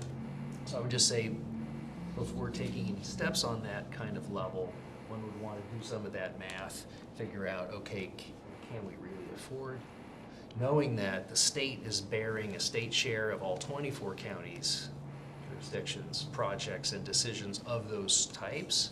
And right now, we're seeing things at essentially a crisis level, right? State funding, right? We got requests of $977 million worth last year.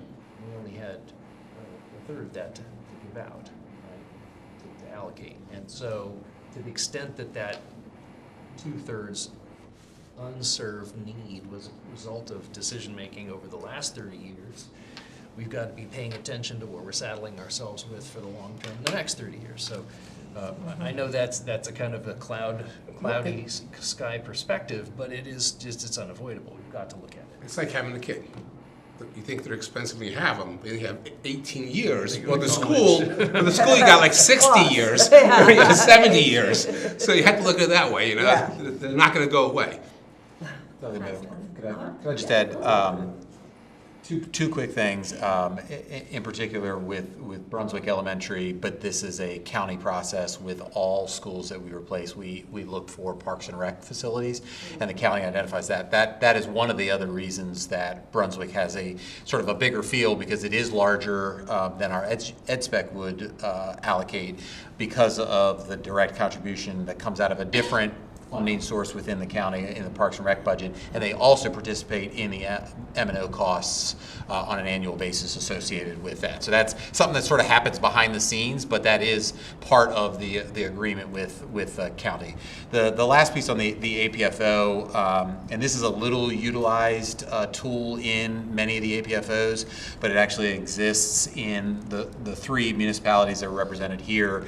I think the last time it was used in the county was at Tuscarora High School for in addition, but all of their APFOs do have language there that says a developer could provide the improvements necessary to meet adequacy if they had a failure. Obviously, understand completely that is oftentimes a more challenging proposition for a developer in a municipality, because they're not doing the growth that you might see in a county of 1,000 or 1,500 unit development. But I did want to throw that out. That is another tool that does exist in all three APFOs of the municipalities represented here. And I'll just jump in to say, from the county standpoint, we always try to maximize the state's participation in our projects. So, you know, and I'm just gonna say it. So the way that this is done, and jump in, when you look at the surrounding attendance areas and you add up the total capacity that's available versus the number of students that are enrolled, and you come up with how big that new school's gonna be, you know, we obviously are going to go with the state's recommendations and try to maximize that, because not only do we want to meet the gross area baselines that the state requires, but we're trying to also get the incentives, because that incentive helps us be able to do more projects. So again, we're always trying to maximize the dollars and to, you know, does the county have the ability to fund something that the state's not going to participate in? Yes. Does it happen? Yes. But we try to limit that as much as possible so that we can maximize our dollars and invest those dollars in the next project. We have a list a mile long of projects that need to get done. And so when we finish one, we just move right on down to the next in the priority order established by the Board of Ed. I think last year you only underfunded by $1.24, right? They left on the table from us. It wasn't much. So. Line item of $1.24, like literally $1.24. So she gets all the money from us. Oh, wow. Get extra points for that. Yeah, really. Inefficient. All right. All right. Well, you do hear from the community all the time, like why are we opening schools that are overcrowded on the day that we open them? We hear that continuously. And the reason that that's happening is because, again, we're justifying every seat that we're building, and we're pretty much opening every school at near 100% of capacity, because that's how we design them. I mean, that it doesn't seem logical, but again, that's just what we qualify for. What we qualify for state funding is we're trying to maximize and have the state participate in 100% of the seats. And in order to do that, we have to be overcrowded. You want to jump in and explain? The only thing I would add is the challenge, and this is purely putting on my facilities hat for a second, an underutilized space is extremely costly for an organization as well. And so there is a delicate balance of, if we construct it larger, how much larger would you construct it, and how quickly could you ultimately fill those seats? Because vacant space has a cost associated with it, and then the other projects that are in the queue aren't going to get done as fast because you expended capital that was available for a school that then just had vacant space sitting around. It's one of the reasons that we've moved away from constructing schools that have larger core spaces where we can do multiple additions. And if we use our three middle schools as prime examples, Urbana, Crestwood, and Oakdale, all of them set with larger core spaces, underutilized, in some cases for 20 years. And from our lens, that was not a good long-term investment in the limited resources that we have available. And so we really do want to try to get to a really sweet spot on that utilization where we are close to 100%, and then we can build the next one. Or, you know, again, using Valley, not just because Mayor Brown's here, but just, we had 500-seat elementary school that exists, and so we're replacing it with a 745 because we can justify that at 100% participation at the state level, and then that helps address the adjoining attendance area. So I certainly understand sort of both sides of it, but from just a purely facility lens, there's an opportunity cost and an ongoing cost associated with vacant space that is almost as equally problematic. It sounds like we have the exact same challenge with funding school construction at the state level that we do with funding operational.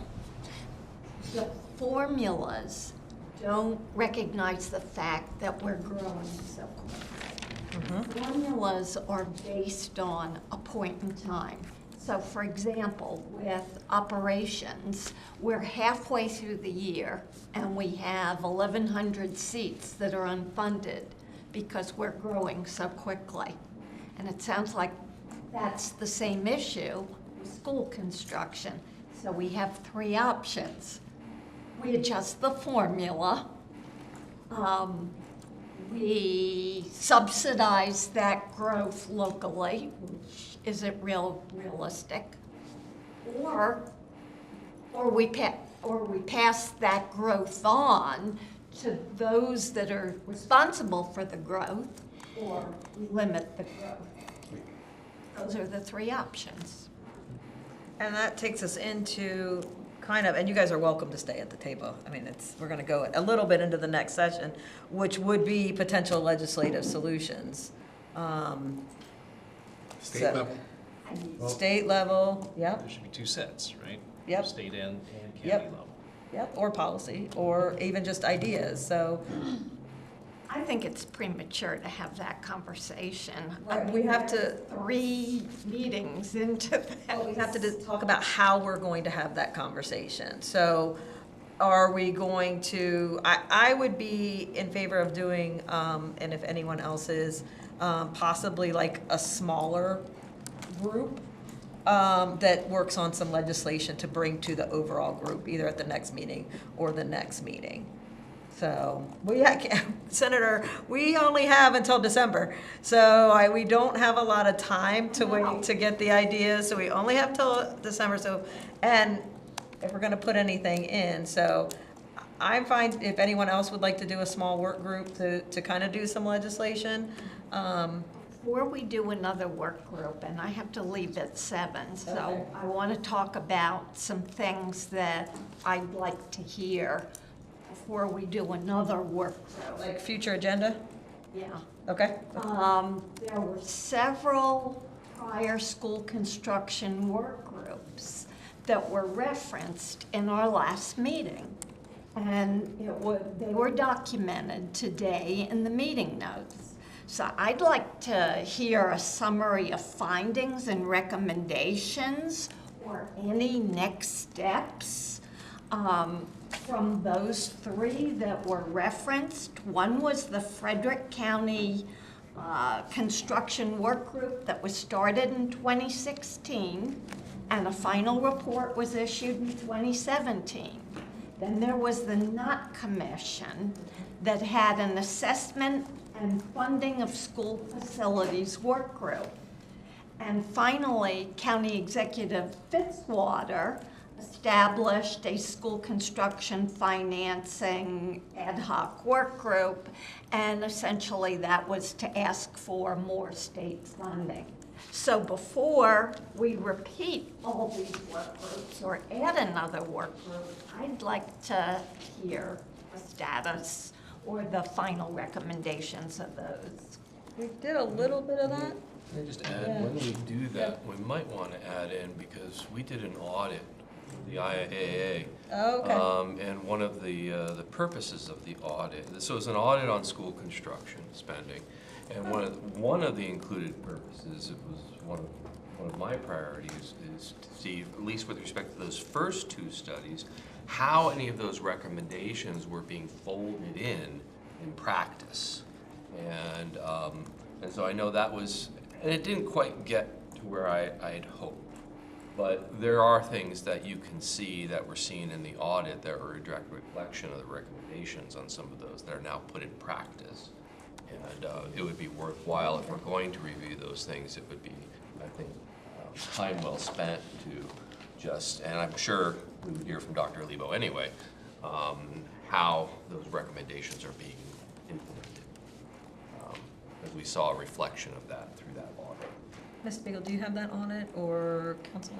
I can provide a copy of that. I don't have the audit report, but I have the final report of that work group from 2016, the school construction work group that Mike Marshall. Okay. Would you be able to do like a summary of the recommendations and where we are with them? And One then. of those things at this point, because that was, school construction changes quickly. Yeah, That was 2016. right. is a little outdated. So some of those things have been implemented, some other things we've just completely gone past I that. think probably one of the most profound changes was probably the adoption of the risk management approach. That you could trace that from those recommendations to practice. And that way, I mean, there was a lot of different things that changed, like on our prototype, we had things like shrink the interstitial space that's in the ceiling that allows people to, I mean, like all of those things were adapted into our prototype. And I mean, it's just, there's a lot of different things that have The changed. use of a prototype I think itself we're now was a on the third recommendation, prototype wasn't it? since 2016, like 3 different prototypes or something. The elementary. We've done a lot of stuff. Did you, I just said I could summarize the not work group the not work group? next meeting if you like. Perfect, okay. Will that set us up then for talking about some of the other, the issues where we are? It'll help a little bit. It's not going to be pivotal, but Okay. Okay, if we have time. Okay. Any other items that anyone would like to see or talk about on the future agenda? Okay. And then, so, yeah, if you, ideas for legislation, let me know so we can be at least starting to talk about some, like, how are we going to have that, frame that conversation? Because then, the next meeting is October 10th, so it's a little earlier in October, and then, did you guys want us to try to do 5:30? I know you'd prefer 6. The 10th, I'm in Florida. You're in Florida on the 10th, lucky you. I'm staying for Alex's meeting, then I'm leaving. You're welcome. So October was tricky because going off of Thursdays is tricky when we're setting meetings because of Board of Ed meetings, because of County Council meetings, because of all the other different meetings everyone is doing. The 24th is the MML dinner, and so we couldn't do it that day. I think we had significant absences on the 17th, so we couldn't do it that one, so that kind of left us the 10th. Or Halloween, yeah. I mean, Yeah, that's a good place to be, Halloween. So, yeah, so we set out on the 10th is, would you guys prefer 5:30, 6, 5:30, 6? You can tell I got here after 6. You did, you did. 5 can be tough. Okay, 5:30 would be appreciated. okay, 5:30? Would that be okay, Senator, or would you prefer 6 too? 6 works best for me, but I'm just one of the group, so Okay, I'll just, coming from Baltimore, I'm at the mercy of. it's hard. I had an hour and a half drive to get here today. Okay, all right, so could we do, is it okay with everyone if we do 6 again then? I know it's hard, I'm sorry, Dr. Lebo. It's hard. I'm sorry, Mr. Donahue. I know, it's hard. I thank you guys for being here. So we'll do 6 p.m. then, October 10th for that. I did want to, also then, the other things that we have to talk about, not only if we're going to have legislative solution, but idea solutions. And one of the things I'll put on the agenda for next time was possibly looking at the naming policy and seeing about that. So FCPS has a naming rights, and so that, a policy on that. So looking at that, see if there's any opportunities for, like what happened at, was it North High? Hagerstown. Hagerstown, yeah, that, something like that where you name the chairs, or, I don't know, whatever it is. Sponsorship. Yeah, sponsorships, whatever, build a whole gym, whatever you I want, think about the name so. of the school, don't buy the name of the school. Yes, there's lots of rules about that, and that goes. And I'm also going to mention, it's very time consuming to go through that process, so unless FCPS has additional staff to handle that, like. To go through the whole naming process, well, yeah, that's what I was. Manage that kind of, very many. Oh, like for the each chair or something? Yeah, I wasn't talking about that, but yeah, okay, you brought that up. So yeah, so I thought we could maybe look at that policy. There's other things that we're talking about, like possibly partnering with some of our higher ed opportunities, so looking at some of that. And then I brought up to Mr. Lebo about, or Dr. Lebo, excuse me, I'm sorry, I hate it when people do that to me, solar carports with electric vehicle chargers. So some of the federal money may come from being able to either with any kind of green energy climate And solutions. also potentially state money through the Maryland Energy Administration. And so one of the things that I've had issues with is as we do these electric vehicle charging stations and we're building a whole network of them, is safety and security around these charging stations, right? Because when you have a gas station and you're filling up with gas, it's very much open and well lit, and there's a lot of people around there. When you're doing these electric vehicle charging stations, sometimes they're in like the mall parking lot when no one's there in the middle of the night if you have to charge at 2 a.m.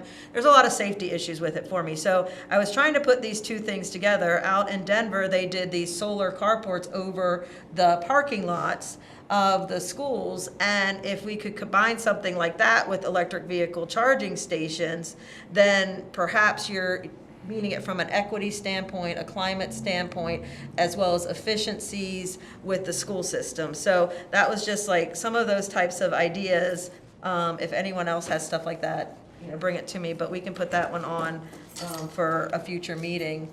But there may be either some money to be able to do something like that, plus, like I said, it's just an overall good thing. I would rather see it on carports than taking up our farmland, is one of the things also.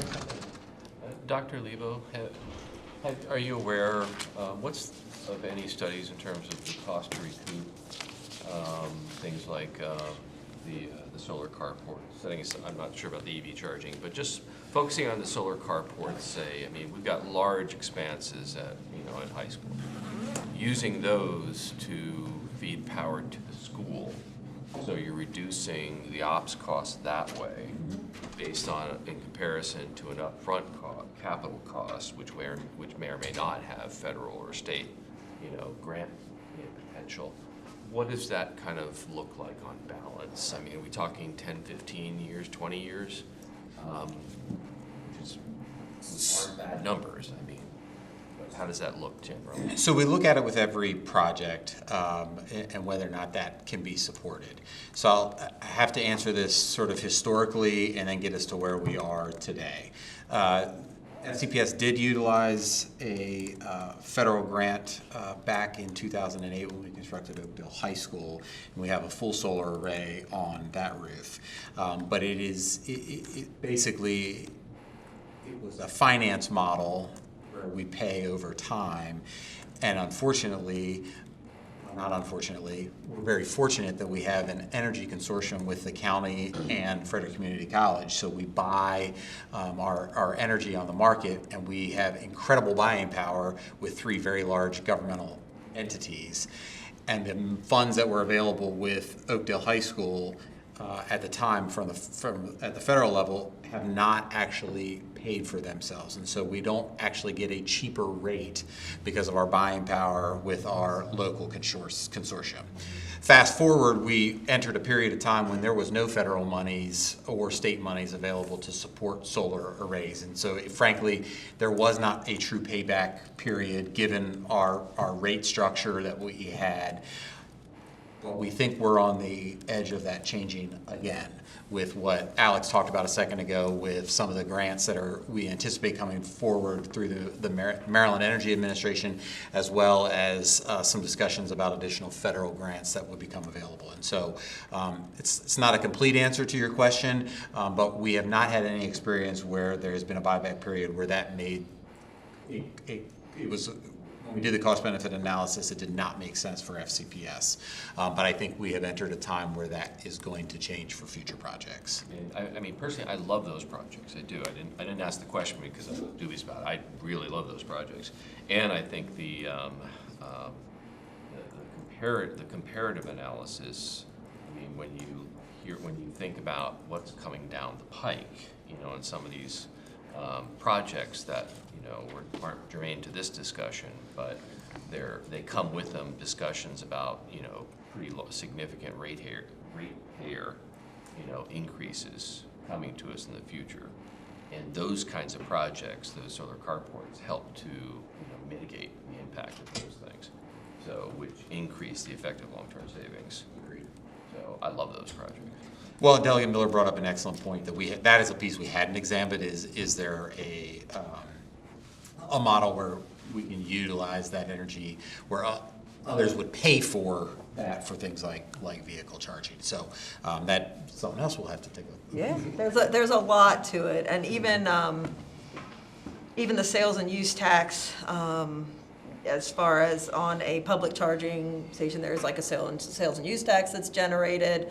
I tried to do a bill to lock that into the transportation fund, but they put that into the BRFA. How'd you feel about that?